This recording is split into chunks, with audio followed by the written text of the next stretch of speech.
Vous êtes bien sur RMC et BFM TV. Il est 8h33. Bonjour Dominique Schelcher. Bonjour. Vous êtes le président de Système U. Vous êtes d'ailleurs vous-même à la tête de votre propre magasin, un Hyper U en Alsace. Et on va essayer de comprendre avec vous comment il se fabrique le prix et pour comprendre quand même à quel moment il y a un truc qui déraille. On a le président de la République hier qui a encore dit qu'ils allaient faire en sorte, lui et Bercy, que vous, les distributeurs, les industriels se remettent à la table des négociations pour permettre que les prix baissent. On va voir s'il en a vraiment les moyens.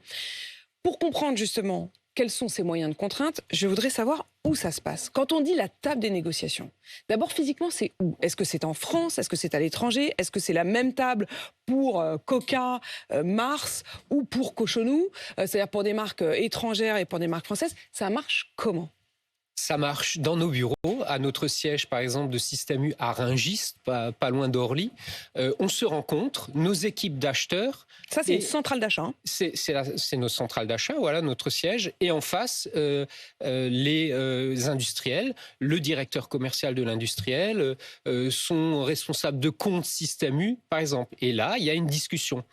La difficulté du moment, elle est où? C'est que la loi française aujourd'hui prévoit que ces discussions aient lieu entre le 1er décembre et le 28 février et que les prix négociés pendant cette période s'appliquent toute l'année. Sans plus de modifications parce qu'on est engagé, parce qu'on a signé pour toute l'année. Donc coup de bol, si pendant cette période-là les prix étaient bas, il le reste toute l'année. Si les prix étaient hauts, il le reste aussi toute l'année. C'est ça que vous nous dites. Exactement. Et ce système, et c'est ce que je dis depuis un certain temps, n'est plus adapté à une période où il y a des mouvements de matières premières à la hausse ou à la baisse, puisqu'on est enfermé dans l'année et c'est pour ça qu'il faut réouvrir les négociations. Sur le principe, elles sont officiellement réouvertes. C'est-à-dire la loi ne vous interdit plus, puisque le gouvernement et Emmanuel Macron eux-mêmes le disent, il faut revenir à la table. Je repose ma question tout de même. Vous dites Rungis. À Rungis, j'imagine que celui que vous avez de l'autre côté de la table, exactement comme vous et moi ce matin, ce sont principalement les producteurs de fruits et légumes. Coca, par exemple. Quand vous négociez l'achat de votre énorme stock de Coca pour les Super U de France, ça se passe pas autour d'une table à Rungis, si? Coca vient à Rungis? Mais Coca le représentant de Coca vient à Rungis? Coca vient aussi à Rungis, bien sûr. Toutes les entreprises. C'est pas seulement les fruits et légumes. Ce sont des centaines d'entreprises qui viennent nous voir pendant ces 3 mois. Pour les plus grandes multinationales, les Coca, les Procter et autres, il peut y avoir des regroupements d'achats même au niveau européen. C'est aussi le cas. Mais des centrales d'achat, par exemple Coca. Non mais prenons l'exemple de Coca. Moi, je voudrais savoir comment ça marche en fait.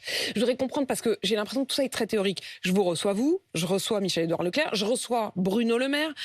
Tout le monde me dit il faut revenir à la table des négociations.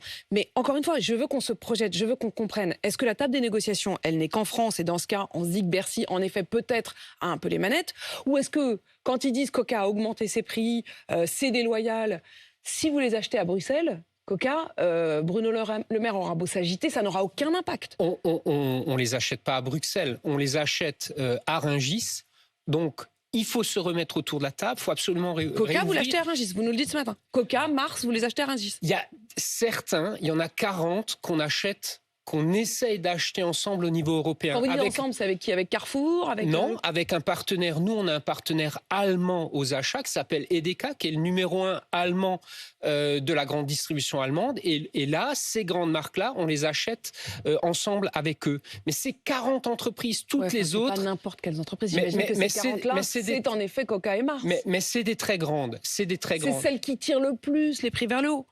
C'est celle qui tire actuellement les prix vers le haut et qui actuellement refuse de revenir autour donc, en fait, de la table des... Voilà. Dominique Schelcher, vous êtes en train de nous dire que les 40 méga entreprises internationales qui tirent les prix considérablement vers le haut et dont depuis des semaines Bercy nous dit ils veulent pas revenir à la négociation, de toute façon ils vont pas revenir à la table des négociations puisqu'ils ne viennent pas négocier avec vous en France. Dans l'appel du gouvernement qui a écrit à ces entreprises, puis nous avons écrit à ces entreprises, chez Système U nous avons écrit à 300 entreprises en préservant les PME qui ne sont pas en jeu dans cette discussion, c'est pas le sujet, et en préservant certains acteurs particuliers, par exemple dans le domaine du lait. Le lait c'est extrêmement sensible actuellement, il varie beaucoup et il faut défendre le revenu des producteurs laitiers. Par exemple, ces gens-là ne sont pas en jeu non plus. Donc, c'est 300 entreprises. Donc, il y en a peut-être 40 qu'on discute au niveau européen pour acheter ensemble, mais il y en a 250 autres qui doivent revenir autour de la table des discussions. Et c'est ça qu'on appelle. Ils vous ont toujours pas répondu. Il n'y a aucun mouvement. Au moment où on se parle ce matin, malgré la lettre des ministres, malgré notre invitation, malgré tous les débats qui ont lieu ces derniers jours, il n'y a pas un mouvement dans le sens d'une réouverture de négociations. Et le paradoxe, c'est totalement incroyable. L'année dernière, on a eu le même appel dès le 1er mars pour réouvrir les négociations. Mais on a eu des centaines de demandes de réouverture de négociations. Pourquoi ? Parce que les matières premières augmentaient. Ce que vous voulez dire, c'est que quand les prix montaient, ils vous ont demandé de rouvrir les négociations. Absolument. Vous avez tous dit oui. Quand les prix baissent, ils sont aux abonnés absents. Il y a une espèce d'ascenseur pour mettre les prix à la hausse quand les prix montent. Et là, tout le monde essaye de prendre l'escalier. Là, c'est un peu l'escalier de secours. Personne veut rentrer dans... Est-ce qu'il y a quand même quelques agro-industriels qui jouent le jeu ? Je sais que Lidl, par exemple, dit que Fleury-Michon a accepté de rouvrir les négociations pour faire baisser les prix. Ça, c'est une discussion propre à ce concurrent. Je vous le redis, j'ai vérifié encore un quart d'heure ce matin avant de venir vous voir. Chez Système U, pour l'instant, on n'a aucune discussion de réouverture de négociations. On a même plutôt quelques lettres de non définitifs à toute réouverture. Qui vous dit non, par exemple ? Au moment où on se parle, qui vous dit non ? Non, mais j'ai pas de nom précis, mais je crois que j'en ai 7 ou 8 qui nous ont écrit en disant, en réponse à notre lettre, nous, on n'ouvrira pas de discussion cette année, c'est pas le sujet. Or, je vous le redis, un certain nombre de matières premières sont vraiment à la baisse. Toutes les graines et les oléagineux et le maïs sont à la baisse. Le beurre est à la baisse. Les emballages sont à la baisse. Le plastique, l'aluminium, mais aussi le transport et le carburant, tout ça. Donc il y a des raisons. Il y a des raisons raisonnables et objectives. Absolument. Une baisse de prix. Absolument. Vous parliez à l'instant des oléagineux. Arnaud Rousseau, qui est donc le nouveau patron de la FNSEA, qui a pris la succession de Christiane Lambert, il est aussi le président du groupe Avril. Avril, c'est les huiles Le Sieur, c'est les huiles Puget, c'est les huiles Isio 4. Il a annoncé hier que Le Sieur, par exemple, avait baissé ses prix au 1er mars de 18 à 20%. Ça veut dire au début de la chaîne, au moment où Le Sieur vous vend à vous, les distributeurs, ces huiles. Il dit on devrait voir, normalement, depuis la mi-avril, une baisse de cet ordre-là. Or, on voit une baisse dans les rayons de 4%. Donc lui, il dit je vous la vends 18 à 20% moins cher qu'il y a un an. Mais dans vos rayons, elle n'est qu'à 4%. Donc là, pour le coup, c'est vous qui répercutez pas la baisse. Je confirme la baisse de 20% aux alentours. On ne donne pas de chiffre précis parce qu'on n'a pas le droit de le faire, mais je confirme cette proportion-là. La baisse de prix arrive. Là, elle arrive au mois de mai. Elle est en cours d'être passée dans les magasins. Parce qu'entre le temps de la négociation et la mise en œuvre, il y a un peu de temps, administratif, d'une part, et d'autre part, il y a parfois des stocks. Des stocks que vous avez achetés 20% plus cher. Quand vous avez acheté un peu de stock un peu plus cher, vous les coulez, et après, dès que vous pouvez, vous basculez. Mais c'est relativement rapide. Mais ça veut dire, Dominique Schelcher, que vous nous dites qu'entre donc mars, où ils vous l'ont vendu 18 à 20% moins cher, et maintenant, pour l'instant, elle restait élevée. Là, dans les jours qui viennent, dans les rayons de Super U, le mouvement est d'ores et déjà enclenché. L'huile Le Sieur, l'huile Isio 4, l'huile Puget va être jusqu'à 20% moins cher. Jusqu'à 20% moins cher. On va répercuter les négociations qu'on a faites. Il y a toujours un petit peu de temps de latence. Souvenez-vous, sur ce même plateau, il y a quelque temps, j'expliquais que le résultat des négociations, on les répercute entre le 1er mars et fin juin. Donc voilà, on est pile poil dans ce qu'on a dit depuis toujours. Ce que j'ai envie encore de comprendre, c'est que depuis des semaines, des mois maintenant, vous, les distributeurs et Bercy, disent il faut revenir sur cette idée qu'on ne négocie qu'une fois par an parce que ça bloque, ça ne permet pas cette souplesse des prix. Quand on regarde les pays étrangers, la France, si j'ai bien compris, est le seul pays qui soit aussi contraignant, le seul pays au monde qui ait ce système de négociation une fois l'an. Pour autant, nos voisins n'ont pas des prix qui auraient beaucoup plus baissé que nous. Est-ce que c'est pas un peu un leurre de s'exciter sur cette histoire ?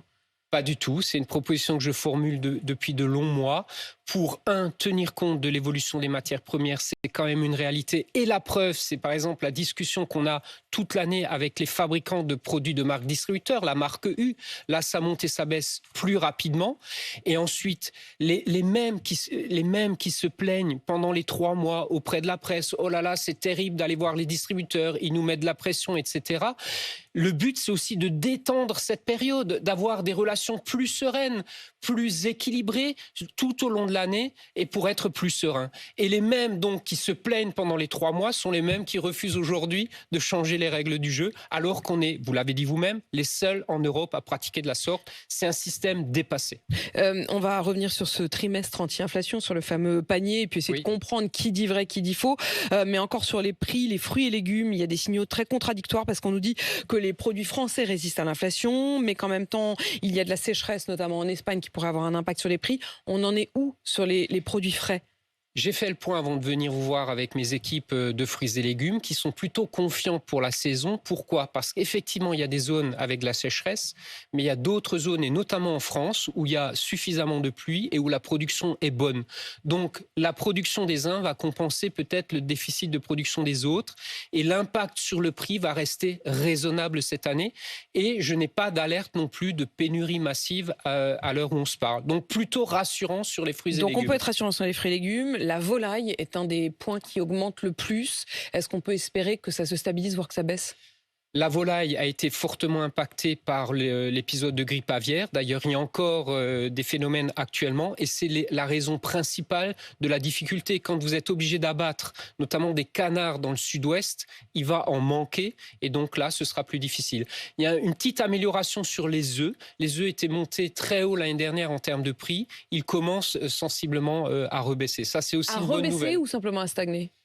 Après une stagnation, nous, on a maintenant commencé à baisser un certain nombre de prix, notamment sur la marque U, sur les œufs, qui étaient montés très haut, encore une fois, qui rebaissent. Donc, vous voyez, il commence à y avoir des bonnes nouvelles. Emmanuel Macron, hier soir, qui disait l'objectif, c'est de maîtriser l'inflation d'ici l'automne. Vous avez le même horizon ?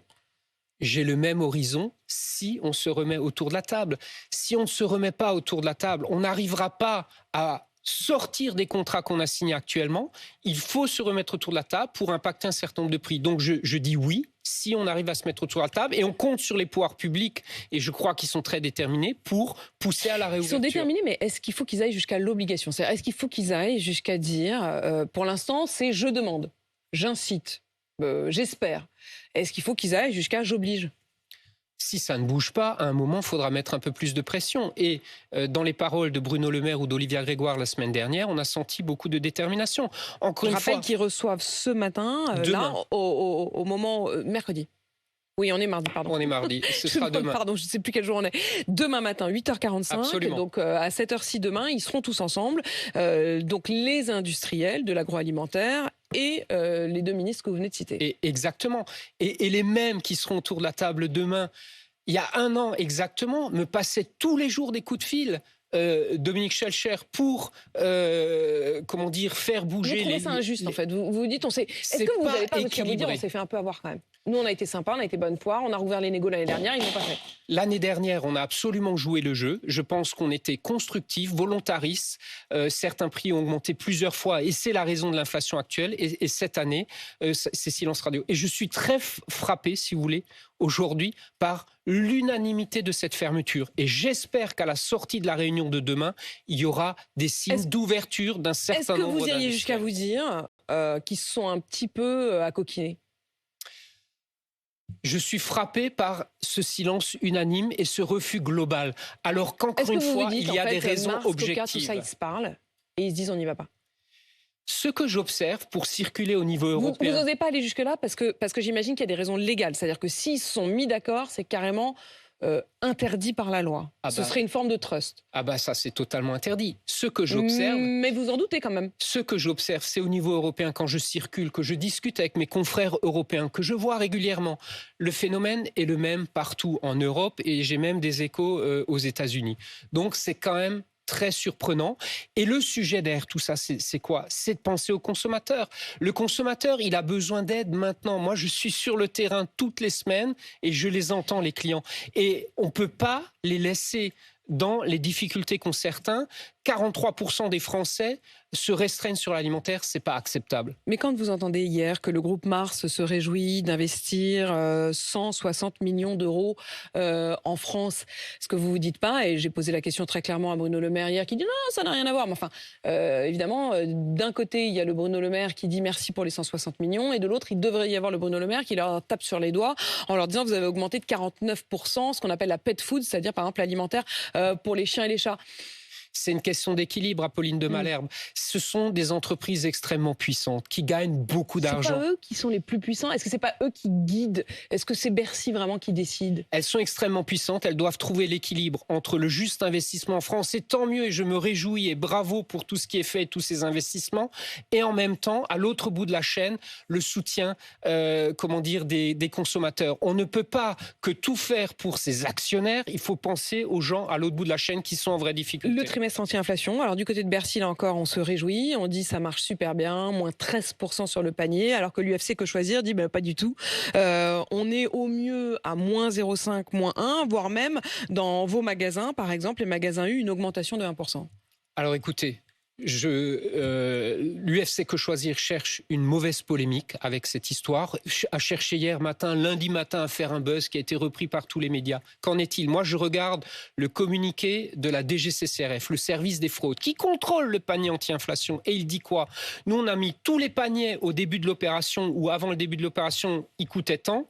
On a regardé les prix aujourd'hui, ça a baissé de 13%. C'était le but de ces paniers. Et l'UFC Que Choisir fait quoi? A regardé une période pendant le mois de mars. Mais je vais être très précis avec vous.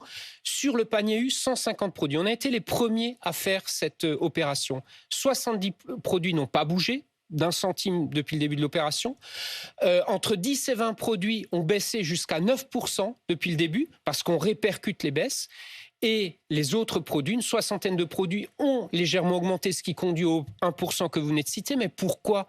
Parce qu'on joue le jeu avec le monde agricole. Le lait, par exemple, qu'est-ce qui a augmenté? Les produits laitiers. Mais parce que ces produits-là font l'objet d'une indexation. Quand le lait augmente, quand les yaourts qu'on fabrique à la marque U, il y a une clause dans le contrat qui dit, quand le lait augmente, on paye un peu mieux les agriculteurs. C'est ça qu'on répercute. Donc on est juste et transparent. S'il n'y avait pas eu le panier anti-inflation, ils auraient augmenté de combien vos produits? Ils auraient absolument, c'est ça la conclusion, ils auraient augmenté beaucoup plus, de l'ordre de l'inflation actuelle peut-être. Mais qui n'est pas non plus une inflation, c'est-à-dire qu'on avait beaucoup parlé de ce Mars rouge, d'ailleurs vous aviez vous-même alerté en disant attention, ce sera plutôt un trimestre rouge, mais pas, il ne va pas y avoir un énorme pic sur un mois. En réalité, sur le mois de mars, globalement, il y a eu une augmentation de 2,5. Donc c'est cette augmentation-là qu'on a évitée? Voilà, c'est cette augmentation-là qu'on a évitée et il y a un incontestable impact. Et d'ailleurs, les instituts d'études qui mesurent ça tous les mois le disent. Si l'inflation alimentaire, et c'est aussi la bonne nouvelle, est ralentie depuis 2-3 mois, c'est parce qu'il y a un panier anti-inflation. Donc ça sert à quelque chose. Et ça sert à quelque chose. Et c'est d'ailleurs la raison pour laquelle Système U, dès la semaine dernière, j'ai annoncé la prolongation de ce panier jusqu'à la fin de l'année. Jusqu'à la fin de l'année, jusqu'en décembre. Bien sûr, parce qu'on ne réglera pas le problème. On espère la réouverture des négociations, mais qui ne régleront pas tout. Et donc, nous, on continue notre opération pour accompagner les Français. Est-ce que vous mettrez les fournitures scolaires dedans? Alors, le problème des fournitures scolaires, c'est qu'elles sont déjà commandées. Donc, on ne pourra pas rajouter des choses, mais il y a énormément d'actions commerciales prévues. La bonne nouvelle, j'ai vérifié avant de venir aussi, le panier de rentrée des classes va peu bouger par rapport à l'année dernière. Il y aura peut-être un peu d'inflation, mais rien à voir avec l'inflation alimentaire. Il y aura des opérations, les gens pourront acheter des fournitures scolaires à bon prix cette année. Je voudrais comprendre encore une autre chose. Vous m'avez dit au début de l'interview comment ça marchait, en gros. Comment est-ce que vous vous retrouviez autour de la table, avec qui, quand et surtout où? Vous me dites, parfois on se met en commun avec d'autres pays, et notamment avec votre confrère allemand. Comment ils font les Allemands? Puisque eux, ils n'ont pas cette contrainte d'1 an. Est-ce que, quand vous comparez avec ce qui est parfaitement comparable, c'est-à-dire un de vos confrères qui fait le même job en Allemagne et qui parfois se retrouve à la même table que vous, est-ce qu'il y a des solutions que eux ont mises en place et qui pourraient nous être utiles? Écoutez, on se voit relativement régulièrement puisqu'on est partenaire, on en parle. Le principe de la discussion est le même, sauf qu'il est plus fréquent et plus détendu. C'est quand même ce que j'observe. Mais qu'il soit plus fréquent et plus détendu, ça j'ai bien compris. Mais est-ce que ça a un impact dans les rayons? C'est-à-dire, est-ce que quand on va dans un rayon de Super U, côté France, en plus vous êtes en Alsace, ou quand on va dans le rayon de votre confrère côté Allemagne, on n'a pas les mêmes prix? On n'a pas les mêmes prix. Ce que j'observe, c'est que, si vous voulez, ça a augmenté peut-être plus vite à l'étranger, notamment en Allemagne d'ailleurs. En fait, c'est exactement ça. C'est pour ça que je ne comprends pas pourquoi on dit que le système français marche pas si bien. Quand on compare, on n'est pas si mauvais, quoi. Non, mais parce que ça a augmenté plus vite, mais aujourd'hui, ça baisse aussi plus vite. Ah. C'est ça la différence. Et c'est ça, si vous voulez... C'était peut-être monté plus haut, mais ça va redescendre plus vite. Ça redescend plus vite et c'est le cas dans tous les pays européens. C'est vrai que j'observe aussi un peu la Pologne. On a un partenaire aussi qui est là-bas. On regarde ce qui se passe, ça baisse aussi plus vite là-bas. Donc oui, ça monte plus vite, mais parce qu'on tient compte des matières premières qui montent. Et après, quand elles baissent, eh ben, on en tient compte aussi. Donc c'est gagnant-gagnant pour tout le monde. C'est cette flexibilité et cette souplesse que vous espérez tous, finalement, pour la France. Dominique Schelcher, merci d'être venu dans ce studio ce matin. Je rappelle que vous êtes le président de Système U. Il est 8h53 sur RMC BFM TV.